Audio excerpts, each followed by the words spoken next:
This is a Gear Network production.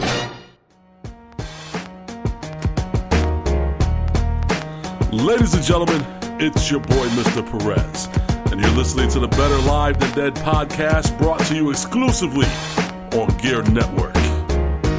Listen in. Hey everybody, how's it going? Episode number 31 of the Better Live Than Dead podcast. I am your host, Ryan Wolf, not joined this week by Mr. Perez. He is sick, could not make the trip over to the Wolf Den Studios to record the podcast this week, but unfortunately the show must go on. And right now, I'm going to be by myself, but maybe later in the show we may be able to swing something and get another Gear Network host on the podcast to talk some sports. But before we get too far into things, I do want to say, get well soon, Perez. Hopefully we'll see you back next week for a brand new podcast. But for now, shoot it over to the segment that always opens up the show. News that you need to know.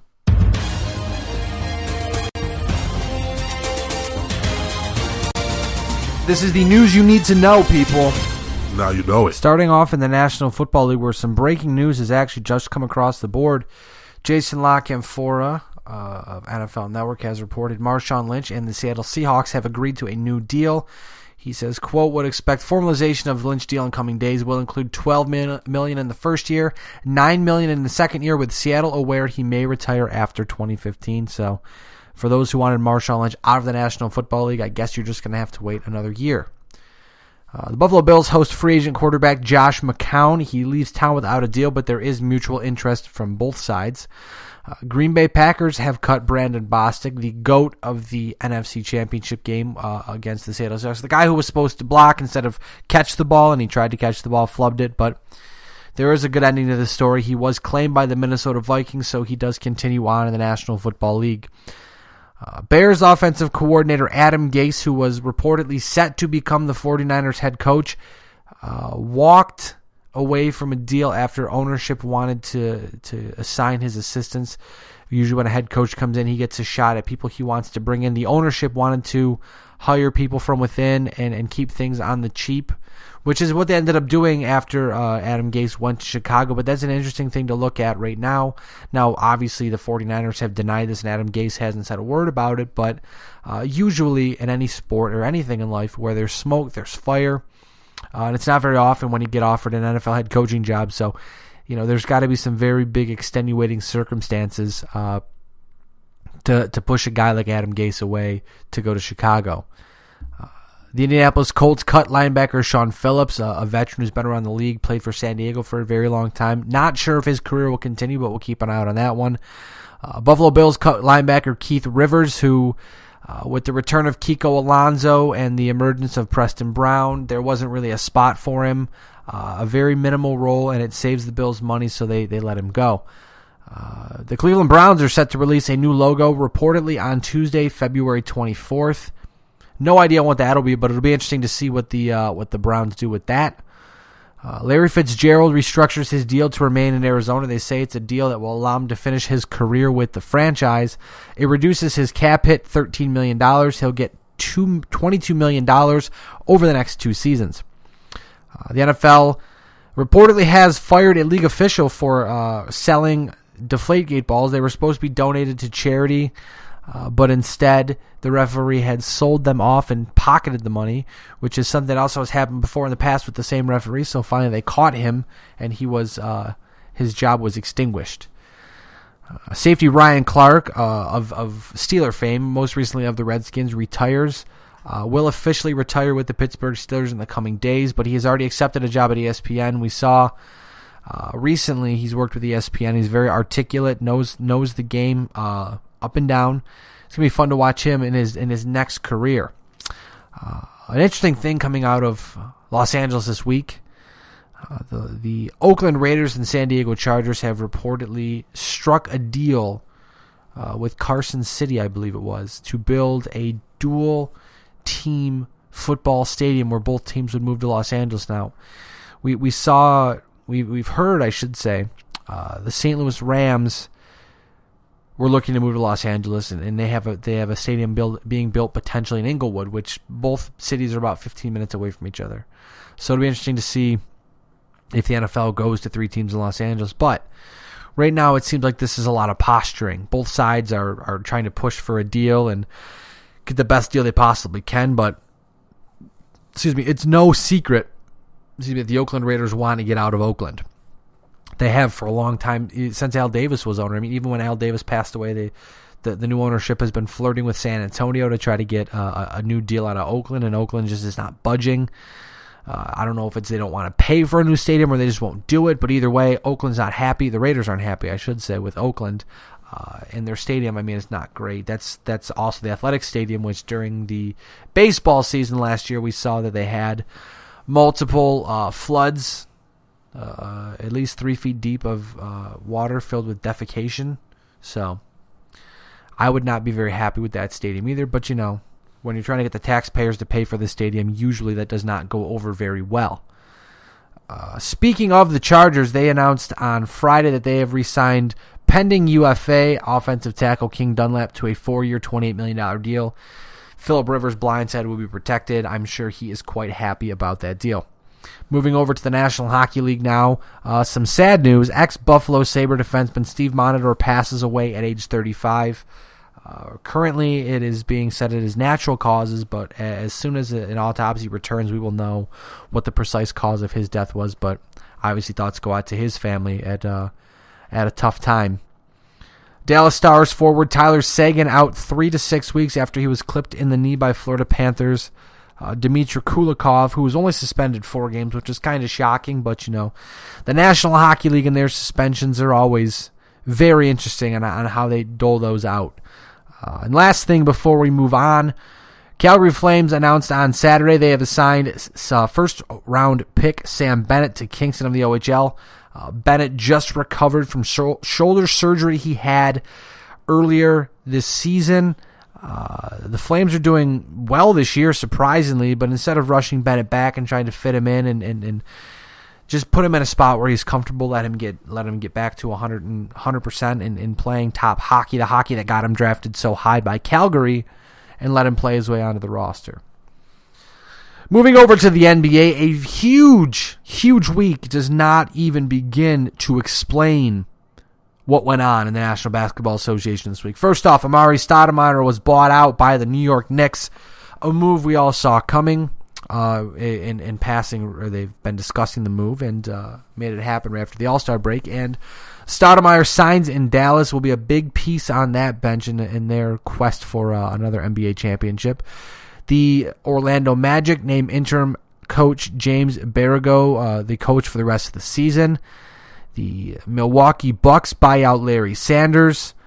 The Knicks announced Carmelo Anthony will be out for the remainder of the season after having knee surgery. Blazer great Jerome Kersey passes away at age 52 after a blood clot traveled from his calf to his heart, and he passed away due to that. So thoughts obviously with his family. And speaking of blood clots, Miami's Chris Bosh out for the season after a blood clot in his lung was discovered. He's said to be okay and in good spirits, but obviously he can't play with a blood clot. So hopefully he heals up and he will be healthy soon.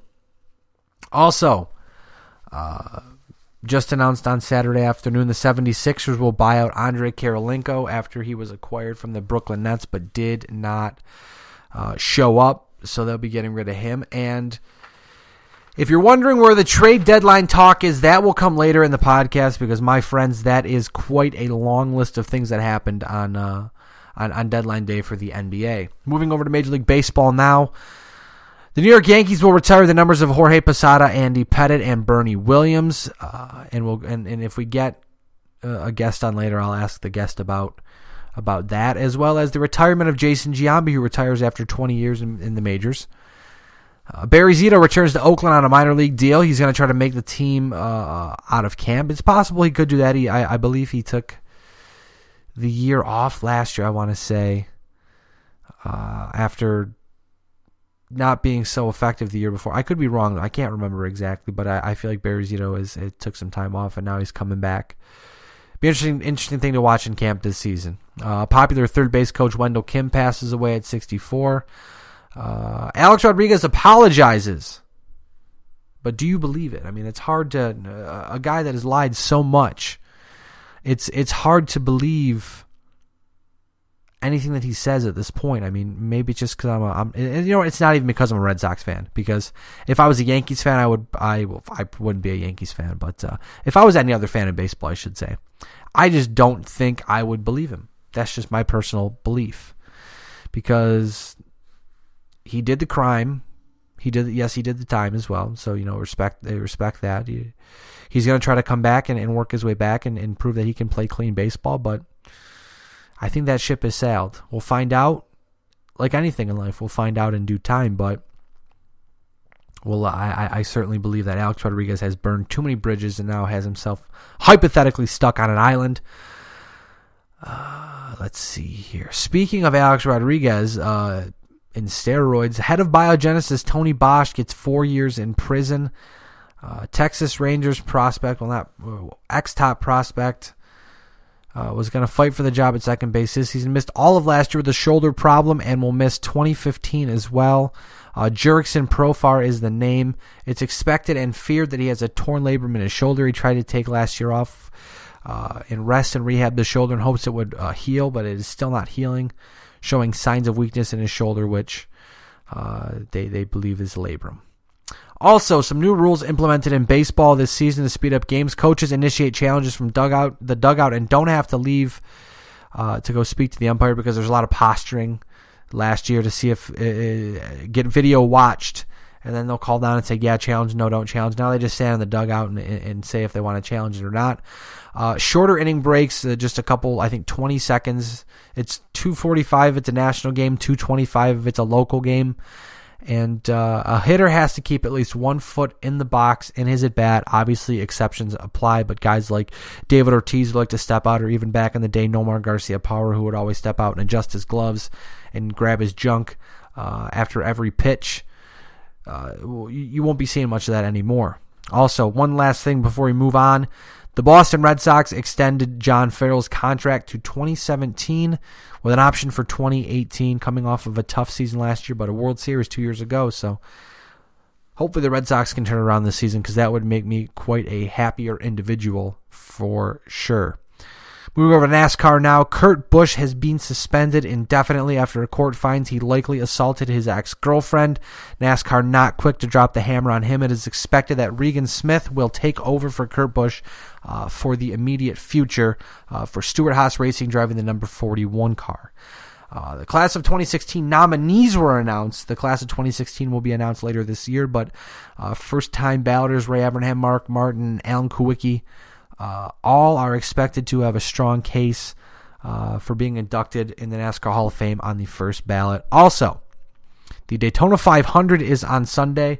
Retiring legend Jeff Gordon starting on the pole in his final Daytona 500. Also, some big news coming across the wire this evening on Saturday that Kyle Busch will miss the Daytona 500 due to, it appears to be, a broken ankle. He was racing in the Xfinity Series race at Daytona on Saturday night and got into a crash and hit the interior wall, because the walls in the track have safer barriers, if you didn't know, to kind of brace the impact, but the inner wall he hit was just a concrete wall, and he hit it about 85 miles an hour, had to be helped out of the car, was strapped to a stretcher, taken immediately to the hospital. It does not look good.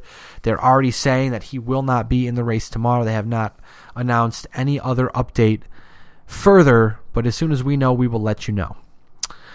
Moving over to the UFC now. UFC 187 was announced, and boy, it is a huge, huge card in May. First off, the main event, John Jones versus Anthony Rumble Johnson for the light heavyweight championship. Can Johnson stop Jones and do what nobody's done yet? We'll find out. That'll be a great fight. Even better, Chris Weidman defends the middleweight championship against Vitor Belfort. And Khabib I knew I was going to mess this up. Khabib Nurmagomedov. That's how you say it. I don't know why I had so much trouble. Khabib Nurmagomedov versus Donald Cerrone. The winner will likely get a shot at the lightweight championship. Now, moving on, there's a rumor going around that before accepting a fight against each other, Uriah Faber and Frankie Edgar both turned down a fight with bantamweight champion TJ Dillashaw for the title. Interesting if that's the case. I know Dillashaw and Faber in the same camp, and Faber has shied away from fighting Dillashaw, but how often are you going to get a title shot? So that'll be interesting to see if that actually does prove to be true, but both have obviously denied it. Also, with the recent rash of failed drug tests, the UFC announced new drug testing policies this week, effective July 1st of this year. All UFC fighters are subject to random testing. The UFC has also called for longer suspensions and harsher punishment from the State Athletic Commission where the fighter has failed the test.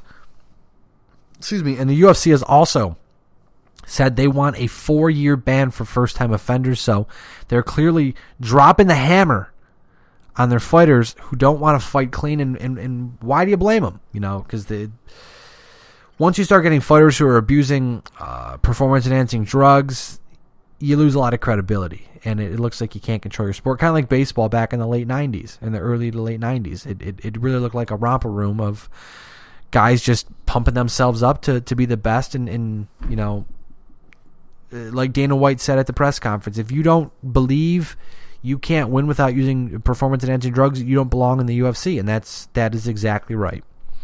Now, moving over to boxing.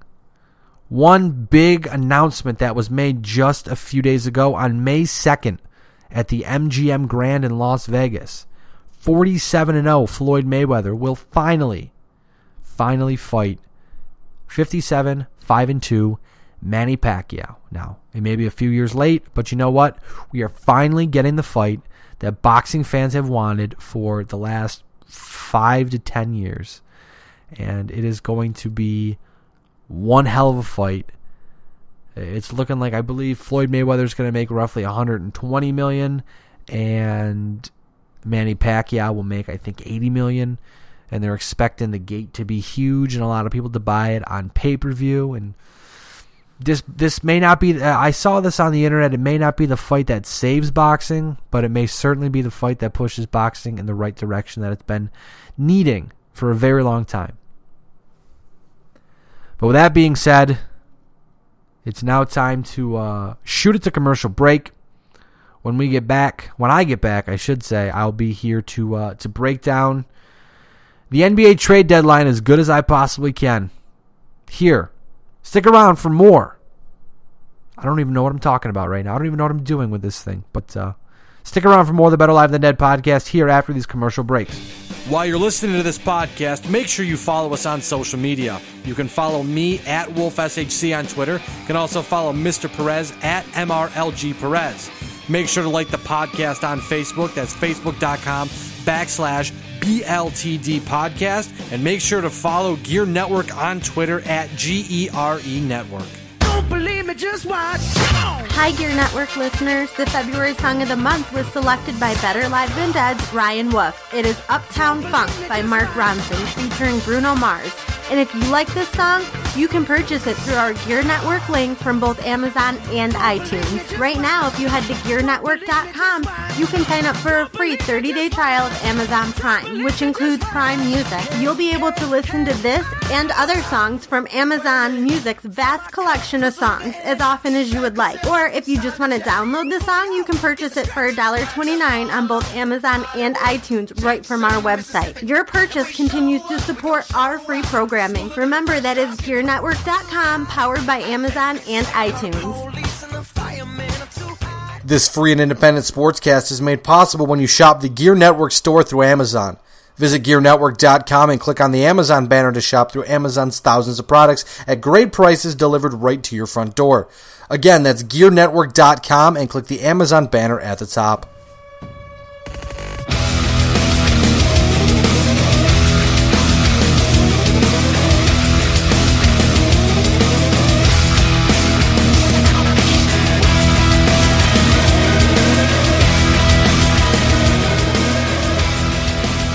Welcome back to the Better Live Than Dead podcast. Your host, solo this week, at least for the time being, Ryan Wolf, here to talk about some NBA basketball. A very, very, very busy week here. It was the trade deadline My paper will not stay up. Technical difficulty, please hold. Okay, there we go. It was the NBA trade deadline, and what a busy afternoon it was. First off, the Milwaukee Bucks bought out Kenyon Martin, Kmart, who was on his second 10-day contract, and you'll find out why Milwaukee did that in just a second. First off, we're going to start at the bottom and work our way to the top. Portland acquired Aaron Aflalo and Alonzo Gee. I don't know. I'm just gonna say it right now. I'm gonna probably pronounce a ton of names wrong here, but feel free to make fun of me on the interwebs. Whatever. That's what I'm here for your entertainment only. Alonzo Gee goes to Portland. Denver acquires Will Barton, Victor Claver, Thomas Robinson, a protected pick from Portland, and also a second-round pick. The Washington Wizards acquire Ramon Sessions, and Andre Miller heads to Sacramento. Brooklyn acquires Thaddeus Young, and going back to Minnesota, finishing up where he started, Kevin Garnett. The Philadelphia 76ers acquired JaVale McKee and a protected pick from Oklahoma City. Miami acquired Goran and Zoran Dragic. Goran Dragic this week actually had said he did not want to stay in Phoenix and requested a trade and said, please get me out of here. Here's some teams I want to play for. And, well, they pulled the trigger, made it happen, and what was a massive deal. The Pelicans, New Orleans Pelicans, ended up with Norris Cole and Justin Hamilton. Also, Sean Williams, who was bought out. And Phoenix acquires Danny Granger, John Salmons, and 2 first-round picks. Houston acquires KJ Daniels. The Philadelphia 76ers acquire Isaiah Canaan and a second-round pick. Houston acquires Pablo Prigioni, and the Knicks acquire Alexei Shved and 2 second-round picks. The Boston Celtics acquire Luigi Detome and Jonas Jerebko. I'm pretty sure that's how you say it. If you ever want to have me feel completely uncomfortable, just give me a list of names I can't pronounce and have no idea how to pronounce, and then we'll have a fun podcast. Detroit gets Tayshaun Prince in that deal. Utah acquires Grant Jarrett, Kendrick Perkins, who they bought out, a protected pick from Oklahoma City, and a second-round pick. Oklahoma City gets DJ Augustine, and Anis Kanter, Steve Novak, Kyle Singler. And Detroit gets the big golden egg, Reggie Jackson, who wanted to be traded out of Oklahoma City, was stuck behind Russell Westbrook. Finally gets his chance to be a starter or cornerstone of a franchise. And a name mentioned in that last chunk of names, Kendrick Perkins, who was bought out, has signed or will sign with the Cleveland Cavaliers shortly. Boston acquires Isaiah Thomas, and not that Isaiah Thomas, the younger Isaiah Thomas. And Phoenix acquires Marcus Thornton and Cleveland, a pick from Cleveland. And the last big deal of the day, the Phoenix Suns acquire Brandon Knight, Kendall Marshall. The 76ers acquire a protected pick from the Lakers.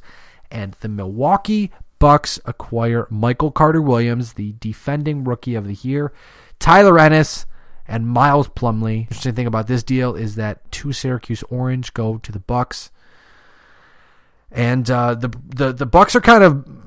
They're not out of it, but they're certainly trying to rebuild to make their team very good defensively. So it'll be interesting to see how that works out. But I think the most important team out of the entire deadline would be the team that made the biggest impact would be the Oklahoma City Thunder. They rebuilt their entire bench in a Western Conference that's stacked. Excuse me, people who can come off the bench and make buckets. I mean, that's what you need in a good clip. And all the people that they acquired will certainly be able to do that. I just looked at this list. It's interesting. The Kevin Garnett deal was interesting. I mean, I know Brooklyn has wanted to get rid of him. It that signals the end of the big deal that the Celtics made with the Nets when the Nets thought that they were close to an NBA championship. They tried to buy their way to a title, which you can't do. But you look at the Celtics now. The Celtics have recovered just fine, thank you, and they still have a lot more assets to use to rebuild that franchise back to what it was just a handful of years ago, while Brooklyn is now falling down that rabbit hole where Brooklyn is just a few games ahead of Boston in the standings, but Boston has slowly but surely been rebuilt the proper way. So that'll be interesting to see how Brooklyn goes the next couple, or what direction they go in the next couple of seasons. The other big deal, like I said, would probably be Goran Dragic, who is going to get a big deal for Miami in the offseason, which is what he wanted from a team that wanted to make him kind of like a big part of the team. And he's going to get his opportunity in Miami. They're going to lean on him a lot, especially with needing more offense now that Chris Bosh is out. So it'll be interesting to see how that one works out. But I mean, this has been one of the busiest deadlines in a long time, as long as I can remember. Usually, and even coming into the week, they said that the deadline was probably going to be very quiet. A couple teams may make some small deals, and then all of a sudden you look down and you've got 3, 4, 5 teams trading at once and making these ridiculously massive deals. But it's a lot of fun. I mean, that's what the deadline is supposed to be, and this one was certainly quite a blast. It gave us here at the Better Live Than Dead podcast a lot of work to do. I know Perez is a big fan of basketball, so it kind of comes at an unfortunate time that he is ill. But we're here to at least break down the deadline. I'm sure next week we can get Perez to discuss the deadline and just give us his thoughts on what this does. But like I said, from my point of view, Oklahoma City really was your big winner out of this. You can't really tell until the season progresses a little, but if it seems like you want to crown someone, you want to crown Oklahoma City the winner of the trade deadline with their big deal to bolster their bench. Now, going to set it to commercial break, but when we get back, I'm going to talk some Major League Baseball, hopefully with a very special guest. I'm at the moment I say this, I'm not sure because I have nothing locked down. So if we get back and it's just me, it fell through. If we get back and there's a special guest, hooray! Everything worked out. Either way, I'll be back here right after the commercial break here on the Better Live Than Dead podcast. Hey, Don, how's it going? Living the dream. I'm actually just getting ready to do this commercial. Oh, you mean the commercial where I tell our listeners to tune into Gear Network every week to listen to our show, Get Ready America, that one? Yeah, John, that's the one. They can also listen to us talk about news, sports, whatever's on our minds, that... And a little what's on our listeners' minds, but they're just too nice to say it. Well, that, Don, is a real humdinger. Humdinger. Come join us this and every week for Get Ready America exclusively on the Gear Radio Network. And the Gear Network app. A successful product does not become a successful product on its own. Look at the Gear Radio Network, for example. We're a prime example. We had a lot of help getting here, and we can help you get where you want to go to. Advertising rates are very low to start off here on the Gear Radio Network. Visit us at gearnetwork.com. Click on the contact link to send us an email, and we can work out the details. Again, advertise your product across all of the forums at a low, low rate here on the Gear Radio Network.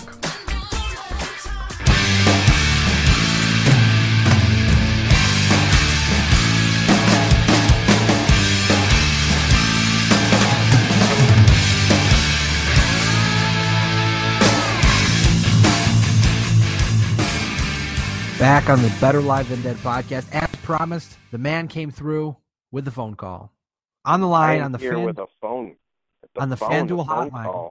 On a Fanduel. Fanduel. Hi, Canada. First time today I said that. Hi, Canada. Hello, Canada. Joining me live on the Fanduel Hotline, one half of the Get Ready America podcast, Mr. John Cimino. That would be me. How's it going, y'all? How are you doing today? And by y'all, I mean you, because Perez isn't there.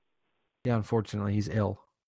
Yes, he's ill, and get well, Perez. You better be ready tomorrow, which as a fresh time, we are recording on a Saturday night, yes. And tomorrow would obviously be a Sunday, and that is our bowling night. So be ready.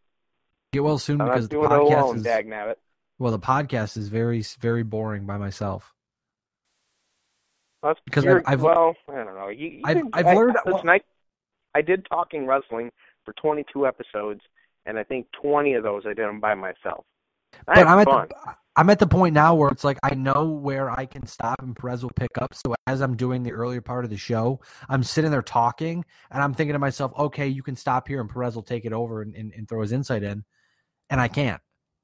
Mm-hmm. I'm like, well, I can agree with that. Yeah, I'm like, this isn't fun. This is just me like talking to myself for 20 minutes. Yes. Well, I don't know. Which is why I'm glad you can join. I think I could. You know who actually I think could carry on their own podcast is my co-host, the executive producer, the DC to JCDC, Mrs. Dawn Cimino, who is the self-proclaimed host of the show. She always tries to fit that in there at some way, shape, or form that she's the real host of the show, even though she's not. Oh, but she's in the room right now shaking her head yes, that she is. So we don't need to have a fight on the air. Yeah, we don't need to fight on the air. No, that's not going to happen. But, well, because Dawn would win. Dawn would win. Yeah, she would. I'd put her over. Wrestling terminology. For all of you wrestling fans out there.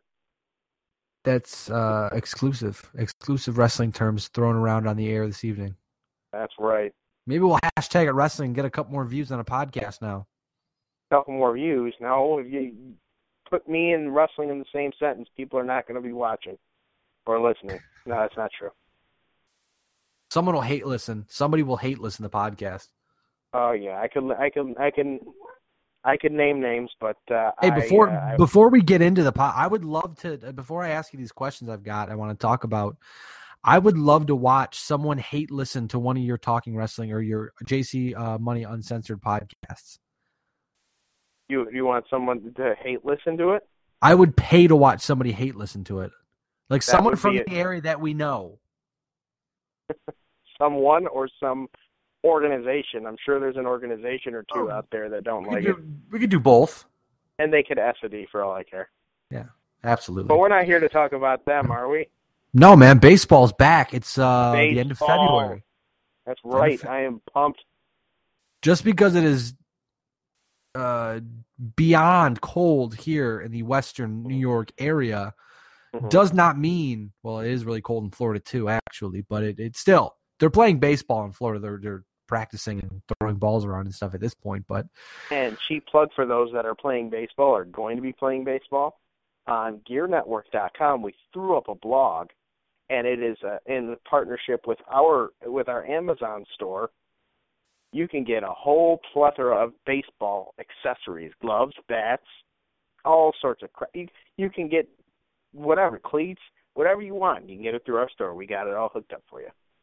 All right. It's a good idea to go to the Amazon store. Very good. Absolutely. It's a cheap plug. It's a good plug. Good use of the cheap plug. Good use. Now all this offseason, Phillies ace Cole Hamels has been rumored to be a trade chip throughout the entire Major League Baseball. At some point in time, I'm sure every team has somewhat been linked to him in way, shape, or form. Now, this week he told the USA Today he wants to be dealt in no shorter terms. Ruben Amaro Jr., the general manager of the Phillies, has said he's in talks, but the trade price seems to be too high. He's asking the Red Sox to start off a top prospect, Blake Swihart, which as a Red Sox fan, I can tell you, that's not going to happen. And the Padres have offered multiple trades, but have not offered enough. And the Dodgers, who want Hamels, won't give up one of their big four prospects. So that's a non-starter for the Phillies. Do you believe there's any issue with Cole Hamels just blatantly telling the media he wants out of Philadelphia?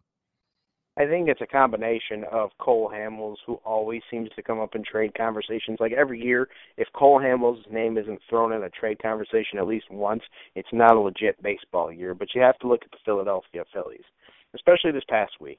This past Thursday was Cliff Lee. Friday it was Jonathan Papelbon. Now Saturday it's back to Cole Hamels. I mean, the reality of the situation is the Philadelphia Phillies are not the team that they were when they ran into the postseason numerous times, NLCS, World Series, champions, none of that. They are not that team. So they're going to try and rebuild by dumping, they want to dump a lot of people. But, of course, asking for the farm, so to speak, for someone like Cole Hamels is not a good move because Cole Hamels is not – he's not ancient by any stretch of the imagination, but he's not young. He's been around. He's thrown his fair share of pitches. So I mean, I get that he wants to play for a competitor, but for them to ask any of the competitive teams, whether it's the Red Sox, the Dodgers, the Yankees, even though they won't be a competitive team this year, that's a different story though. But to ask any one of those teams that are consistent competitors to empty out their farm for someone like Cole Hamels is an absolute ridiculous thing. And I honestly see Cole Hamels being a Philadelphia Philly, and we'll probably have this conversation again by the trade deadline. Well, right now, just looking at Cole Hamels, his career numbers, he's 108-83 with a 3.27 ERA. Last season, he was 9-9 with a 2.46 ERA on a very bad Phillies team. But the interesting thing, John, to go further with your mentioning of how ridiculous the asking price is, not only is Ruben Amaro Jr. Asking for the farm, hypothetically speaking, but if I'm not mistaken, they're telling teams, we're not going to pick up money on him. You're going to have to pay the 4 years, $96 million left on his contract. And if you're a team that's on his trade list that he can't be traded to, I don't know why I just went blank there for a second, but teams like the Red Sox, they're saying Cole Hamels will hold the deal up to the Red Sox, although he said he would love to go to Boston because they win a lot and it seems like they have a lot of fun there. It's a great place to play. They're saying that he would hold up a deal to the Red Sox over his 5th-year option, which would then therefore turn his contract from $496 to $510. So there's no chance the Red Sox deal their top prospect. First off, no, not for a 31-year-old lefty. Well, I mean, yes, left-handed pitchers are good to have, but you're talking by the end of the life of the contract, he's going to be 36 years old, pushing 37. And it's just not a smart deal no matter how you try and put it out. I mean, maybe a draft pick or a few minor leaguers and some cash maybe, but not top prospects. I can see trading top prospect, not the kid that the Phillies want, because this guy is going to be a top catcher in the league for years to come. But the thing about it is you don't trade a top prospect and you don't acquire that much money, because that puts the Red Sox, therefore any team that acquires him, puts them in a bad spot in the future. Right, absolutely. When it comes to trying to avoid hitting the salary cap and having to pay luxury tax.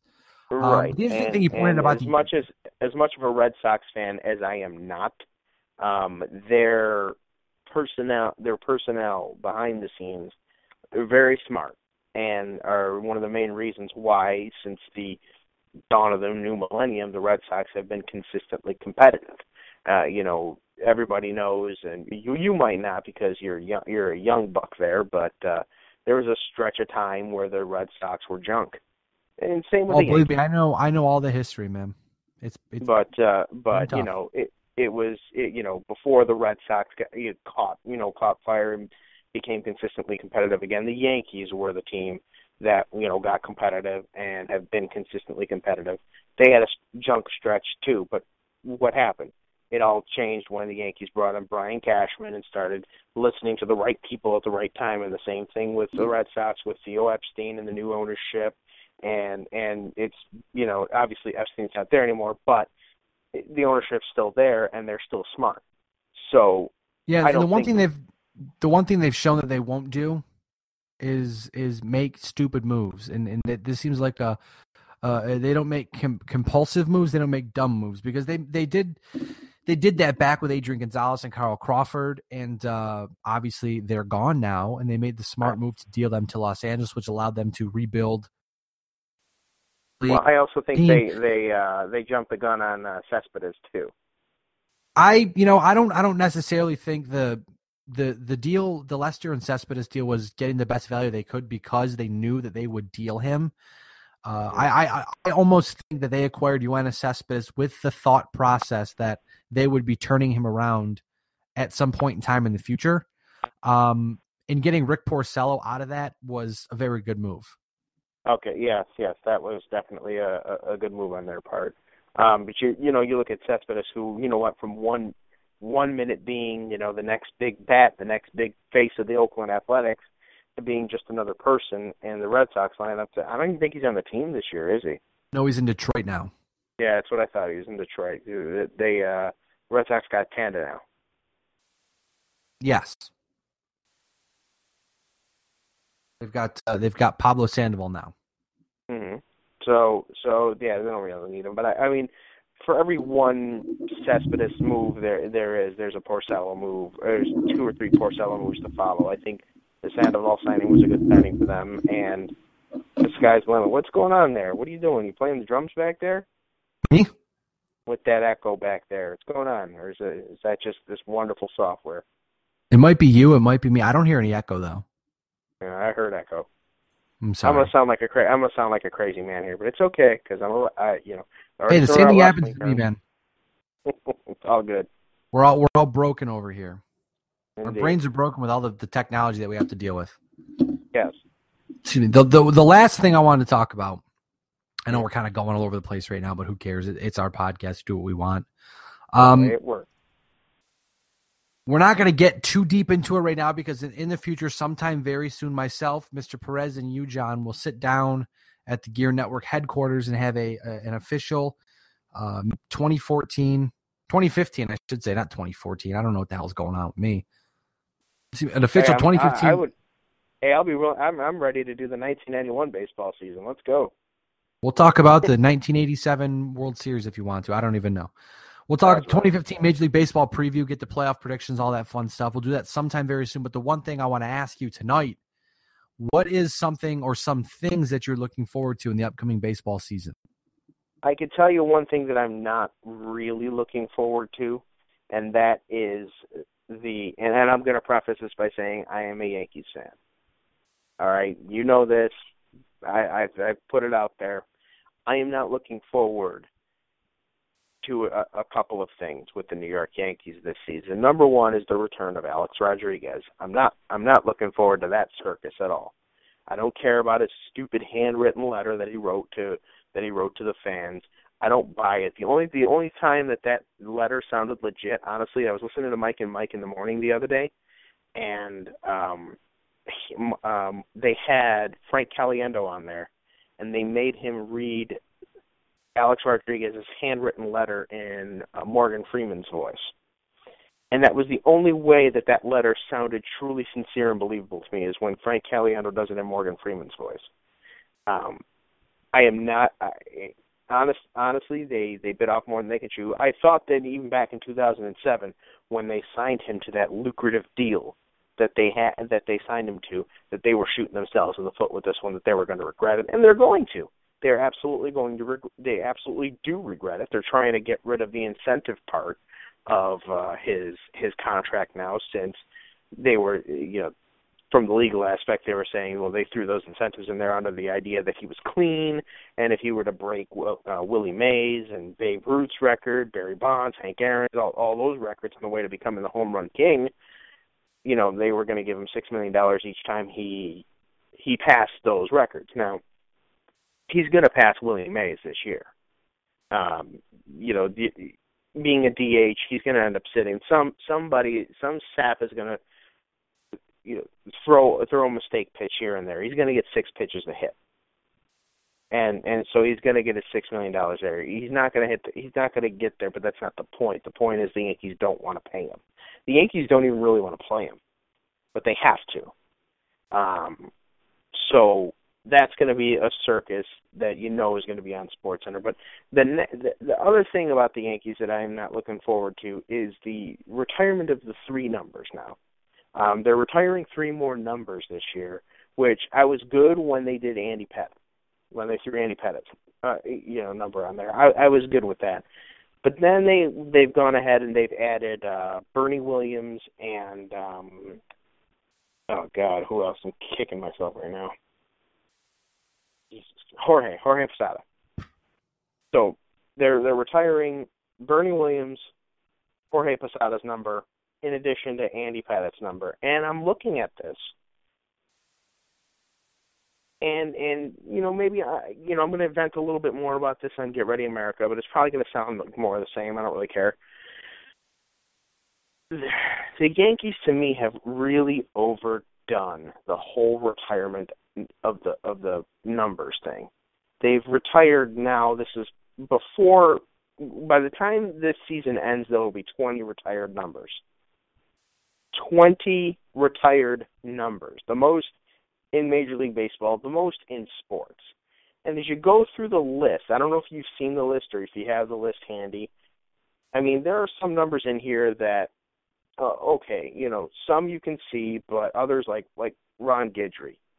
They really have to retire Ron Guidry's number. Reggie Jackson, who played for all of 5 seasons in New York and didn't exit on the best of terms just because of that one faithful home run, they decided to retire number 44. You're never, ever, ever, ever in your life going to see a single-digit Yankee number ever again, because Derek Jeter's number is, they're going to retire that one, obviously. They just retired Torrey's number 6 last year, and that's it. 1 through 10 is gone. You're never going to see another single-digit number, and so I'm going to ask you, being the not as a anti-Yankee fan, not as a Red Sox fan, but as a sports analyst, as someone who follows the game and loves the game of baseball, am I personally in the wrong for feeling the way I'm feeling about these retired numbers? Do you think, like I do, that the Steinbrenners have watered down what the retired number means? They've kind of sensationalized the whole process where they make it into a big deal and throw a big parade and a big party and pat themselves on the back. But I agree with you. I think it's outrageous. If you have a guy like Babe Ruth, yes, retire his number. But like you said, guys like Ron Guidry. Ruth, Jeter, Gehrig, the Magic. Those, yes.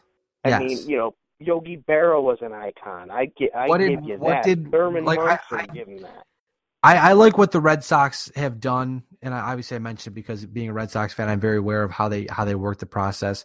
You have to have been a member of the team for 10 years. You have to have retired a Red Sox and be in the Baseball Hall of Fame.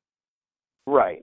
Something like that, because with the Yankees, they just seem to kind of, these 3 guys were the most important of their era, so we're going to retire their number. So what are you going to do in 10, you're going to retire Mark Teixeira's number? You're going to retire CZ Sabathia's number? I mean, I don't really understand where they're going with this. Well, right, and here and my thought process with that is, like you said, the household names, the Mariano Rivera's. Obviously number 42 is retired throughout baseball, but if it was not, Rivera would have deserved his number retired up there anyways. The Berras, the Mantles, the DiMaggio, Gehrig, Ruth, Jeter, those guys. You have those numbers up there, that's fine. But if you want to honor somebody, if you want to honor the Billy Martins or the Joe Torres or Phil Rizzuto. I mean, Phil Rizzuto, really? You want to honor those guys, it's fine. That's what Monument Park should be for. That's what Team Hall of Fame is for. Monument Park is essentially the Yankees Hall of Fame. If you want to honor them and you want to show what jersey number they wore, why don't you retire the jersey like other sports do? They'll retire the jersey. College hoops does it all the time. They retire the jersey of the person, but they don't retire the actual number. The number can stay in circulation. If they retire the number, then that's it. But I think the Yankees should have done that, and probably, with the benefit of hindsight, probably would have. But again, I mean, what are we going to be looking at 10, 20 years down the line? We're going to look at a bunch of 60, numbers in the 60s, 70s, 80s, 90s. I look for the retirement ceremony in like 10 years. I mean, I don't know. I love the Yankees. Don't get me wrong. I love the pinstripes. I grew up in a Yankee household. I will love the Yankees till the day I die. This is something that's always puzzled me with all of that. I mean, and to everybody that's listening, Yankee fan or not, go through the history and look at what each particular number brought to the table. I mean, let's look at the managers, for example. They retired Billy Martin. Billy Martin was the manager. He also played second base for them. He was terrible. But they retired him. They retired his number 1. He was New York's number 1. Joe Torre, I'll give them that. Joe Torre deserved his number retired. Took the Yankees to 5 World Series, won 4. Rather 6 World Series, won 4. I'm sorry. And then, that, in this era, in this day and age, that's a dynasty. Casey Stengel, 37, definitely deserves his number retired. All throughout the 50s and some of the 60s, he was bringing the Yankees championships there. So something like that. But then you look at Elston Howard. Donnie Baseball. I'm partial to Donnie Baseball, so he can have his number there. But again, I go to the Reggie Jacksons and the Ron Guidrys, and it's like, really. Those would be the Yankees. Those to me would be more Monument Park type, players. If they're retiring Posadas and Bernie's and Pettit's number this year, why not Paul O'Neill? Why hasn't Paul O'Neill had his number retired? He was the Warrior. George Steinbrenner loved him, and he was a great Yankee. So why not retire his number 21? They haven't had it in circulation, but it's not officially retired. You want to do that? That's fine. But for the love of God, 20 numbers? Pretty soon it's going to be, number 2.1, 2.2, 2.3, or whatever. I'm sorry. I don't get it. I don't like it. I'm not a fan of it. I totally agree with you. Every team does things their own way. Clearly, the Yankees, they are no different. They beat to their own drum on their own path for as long as I can remember. But that's always one thing that I'll never understand is their retirement of numbers. It seems a little outrageous, but for me, looking across baseball, the two big things that stick out to me, obviously besides the Red Sox, see if they can rebound from being terrible last year. But I'm interested to see, can the Royals repeat the magic? Not even going to the World Series, but just being relevant, being good in that division. Also, can the San Diego Padres turn their huge offseason into something out in the National League West? Or was it just that? Was it just a very big offseason, all bark but no bite, if you will? So those are two big things I'll be keeping my eye on this season. The one big thing I'll be keeping my eye on, besides the Alex Rodriguez story, of course, I'm actually going to be paying a lot of attention to Washington, because their starting 5 is on paper is probably one of the most dominant starting 5 that we've seen in a very, very, very long time, with the inclusion of Max Scherzer there. So, they don't know who's going to be the ace. Obviously, Scherzer is probably going to be the number 1. But everybody else evidently is on board. There's no big drama with who's going to wind up where, and where's Strasburg going to line, where's Gio Gonzalez going to wind up. None of that. So I'm very curious to see if Montreal, I almost said, if Washington takes that next step now. No innings limit for Strasburg, none of that. Another year, a year later for Bryce Harper, a year better for Bryce Harper. Hopefully, they've certainly set themselves up to be a contender in the National League for sure. Absolutely, I'll be very interested to see that, and hang in there, Montreal. You'll get your Expos back sometime soon. Yeah, once Tampa goes under and they sell to Montreal, they'll be back in Montreal. That's right. But that's all I've got for the baseball stuff. John, you want to stick around for a few minutes and close up shop with me? Sure, I can do that. All right, we'll be back right after these commercial breaks. Perez, I must ask you. What ask me? How did you do this year in fantasy football? Man, I don't want to talk about it. Well, guess what? I don't want to talk about it, man. I've got good news for you. What? Fanduel allows you to win all that money back that you lost. That's good, because I lost a lot of money in fantasy football. But here's the catch. What's the catch? Fantasy hockey, fantasy basketball, 1 week leagues. That doesn't sound like a catch to me. You can win a lot of money. I like that. Just like you did with the fantasy football on FanDuel, you can win it with hockey, with basketball. Check it out, GearNetwork.com/FanDuel. You get the money on FanDuel. You help us out over at the Gear Network. We get money, you get money. Everybody's happy, and Perez is happy because he won all that money back. I'll be real happy with that. Fantasy football, which he lost because, Perez is really bad at fantasy football. Oh, man, don't even talk about it. Do you enjoy listening to Better Live Than Dead, but you're not always by your laptop to hear it on GearNetwork.com? Not to worry, we've got you covered. Better Live Than Dead and all other Gear Network podcasts can now be heard on iHeartRadio, iTunes, in the Zune Marketplace, on SoundCloud, Spreaker, Stitcher Radio, and on TuneIn Radio. So make sure you get one of the aforementioned apps to stay up to date with the latest Gear Network podcasts.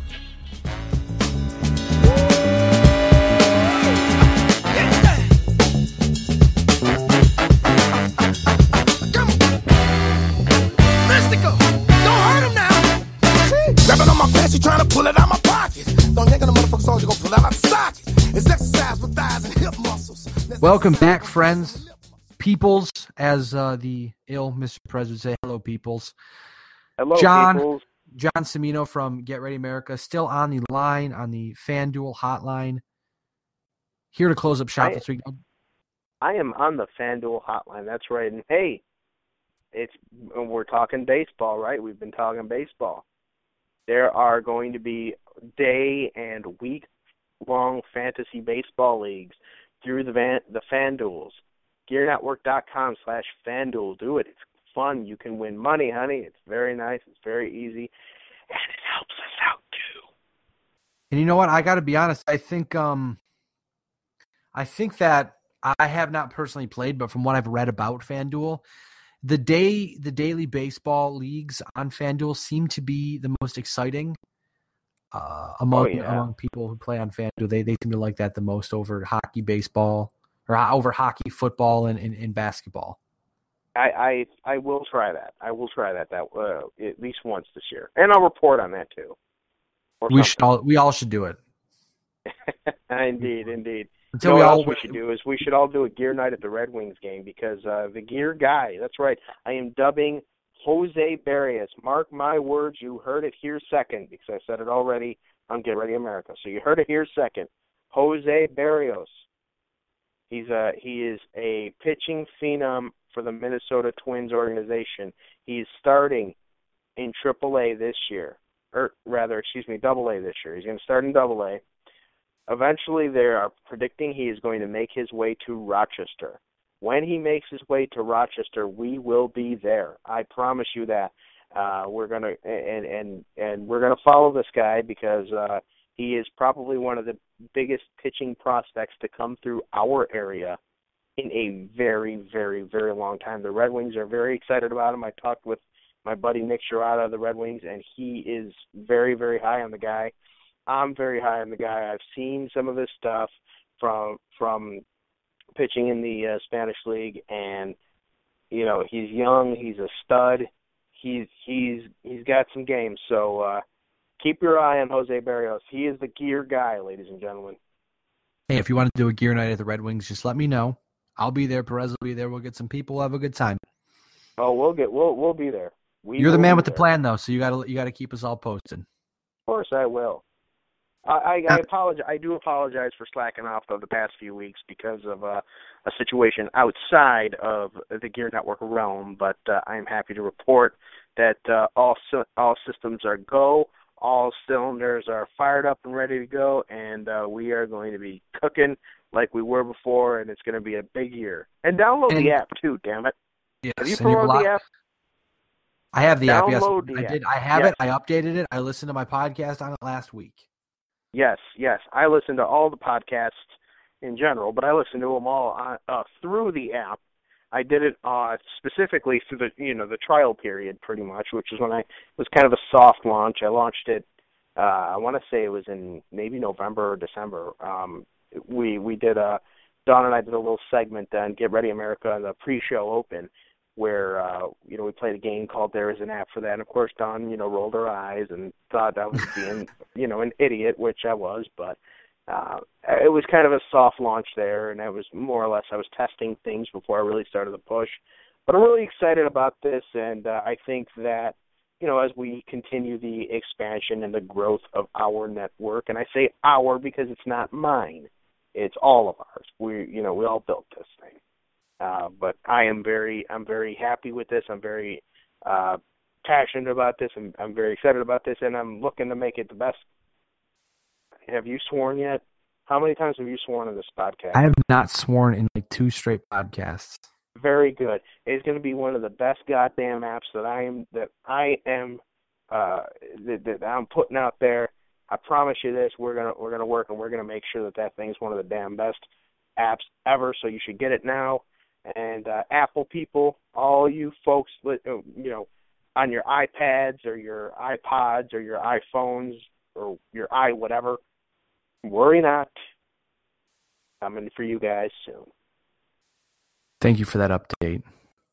Mm-hmm. Exciting stuff happening on the Gear Radio Network, and as well, not with your recent developments, you seem like you're a much happier man. So that is also a big plus. Oh God, yes, I am. I'm not at liberty to discuss in detail everything right now, but there's a big smile on your face, though.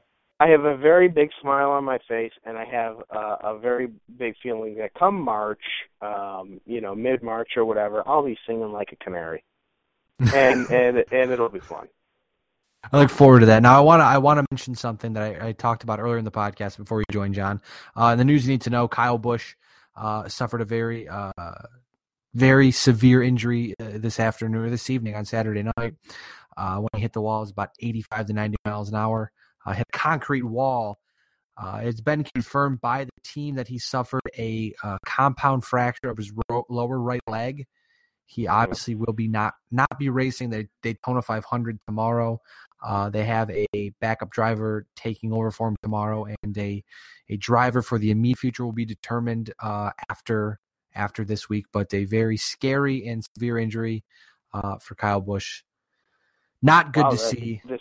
That is the first I heard of that. That's definitely not when news you want to hear. If you get a chance, go on the internet and watch the crash. It was a very, very, very hard hit, and it was disgusting because everywhere else they have safer barriers. That spot of Daytona they didn't, and he just head on right into the concrete wall. Yeah, I just actually brought it up on my tablet. Broke his leg and his foot. Is what they're saying. Which, you know what, thank God that's all it was. Because I could say I am not a NASCAR guy at all. I don't watch NASCAR, but I can tell you that I for some reason or another watched it was the Daytona 500 that Dale Earnhardt Sr. Passed away, and you would think that. You take a look at that crash versus some of the crashes that are happening now. That crash didn't look very devastating. Yeah. But it was just enough to, for lights out for Dale Sr. And I watched that, and I remember watching it and just staring. Because I heard growing up, I heard the name Dale Earnhardt, and I knew who he was. He was really one of the first commercial name brand drivers out there. I mean, obviously Richard Petty and whatever, but Dale Earnhardt. You knew Dale Earnhardt. Everybody knew Dale Earnhardt. Even people in the hood knew Dale Earnhardt. And so when I saw that, and I can remember just how the awkward feeling and the announcers not really saying much, and people, finishing the race, and they had tears in their eyes and everything because they heard at that point, and NASCAR's really done a good job with equipping their cars with better safety measures, especially since then. This could have been a whole lot worse, judging from what I'm reading right now, and I'm skimming through this as I'm talking, so bear with me if it sounds like I'm rambling, but you're fine. This could have been a whole hell of a lot worse, and so for him to escape with a broken leg and a broken foot, that is a good thing to hear, because like I said, it could have been very, very bad. Absolutely. Hopefully I know not a lot of people like Kyle Busch because he comes off as kind of an asshole, just the type of race car driver he is, but obviously we all hope he gets well soon, because that's like I said, once you see the accident, it's a very scary accident, and just not something you want to see ever happen. But not at all. To close things up this week, I want to say first off, thank you, John, for helping save the podcast this week. We're up about 35, 40 minutes at this point. of talking. I don't know if that's how much we'll make it on the air, but we've been talking for a little bit now, so I do appreciate you jumping on and pinch hitting for Perez today.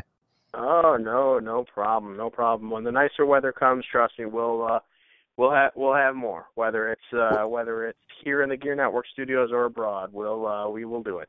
Well, to be completely serious, if the weather wasn't so terrible, I was planning on waiting until now, like 9 or 10 o'clock and shooting over to your place and just doing the entire podcast with you. But clearly the weather did not want to cooperate, and it's just not good outside. So yes, the weather's definitely been junk. So you win some, you lose some. Mm-hmm. So hey, you know what? Can I steal a Perezism here and say hello to somebody? You go for it. I'm gonna go ahead and I just want to say hello to my co-host Dawn Cimino, who's not on this podcast right now, but I'm on the podcast. Hi, honey. She's sitting right over here. Hashtag well done. heel right there, baby. Well done. Want to say get well soon to Perez. Whatever illness is stopping you from being here this afternoon, this evening. Hopefully you get well soon and get back, because podcast isn't the same without you. I can't deal with it. Yeah, you bastard. Get well. But I want to say thank you to Canada. I want to say thank you to Canada. Everybody who listens to the podcast, wherever it may be, GearNetwork.com, the Gear Network app, Spreaker, TuneIn, wherever, your iPads, iPhones, Samsungs, tablets, yeah, you know what? TVs. Let me give you Spreaker listeners a little love here, because I do still get email communications and whatever. I want to share something. This is just Spreaker alone, mind you. Okay, this is just Spreaker. This doesn't include all the 7 million other places we can be heard. 3,906 followers on Spreaker, 8,607 actual live plays, and 3,456 downloads off of Spreaker alone. Thank you all very much. Absolutely. That's been a big catalyst for our quick growth as a podcast network, and Spreaker's a great place. That's that. Yes. We are loyal to Spreaker. We'll always be with them. Of course, I would like to filter everything through Gear Network and the app, obviously, but that's a long-term goal. I don't see a situation where we will not be continuing to host on Spreaker, because they've been really good to us. So, thank you, Spreaker.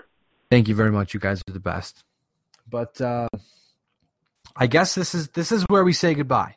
I am Ryan Wolf. The man joining me on the Fanduel Hotline, John Cimino.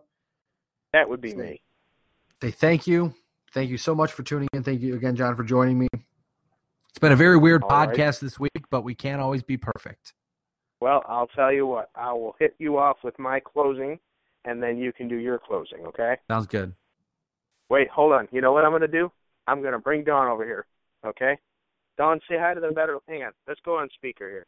Say hi to the Better Live and Dead podcast people. Okay, first off, I did not authorize this conversation, so but you're not, I'm in the middle of trying to play a game here. You're not the host of this podcast, honey. I'm not so sure about that.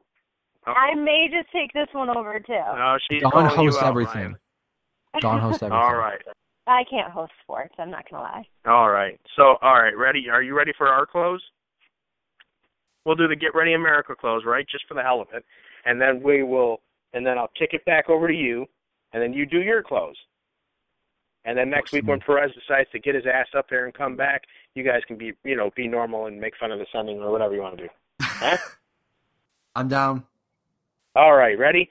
This is a copyrighted podcast of the Gear Radio Networks, and any rebroadcast or reproduction without the express written permission, evidently from Dawn over here, or Mr. Perez at home, is strictly prohibited. Dawn? John? For the Get Ready America crew, we want to say better live than dead. It's been fun. Thank you very much. So long, everybody. Good night now. Okay. Now for the Better Live Than Dead crew. Just like I said last week or a couple weeks ago, you don't have to go home, but you can't stay here. We are Better Live Than Dead. You are not. Saying that we will see you next week, same time, same place, here with Mr. Perez, hopefully. exclusively on the Gear Radio Network.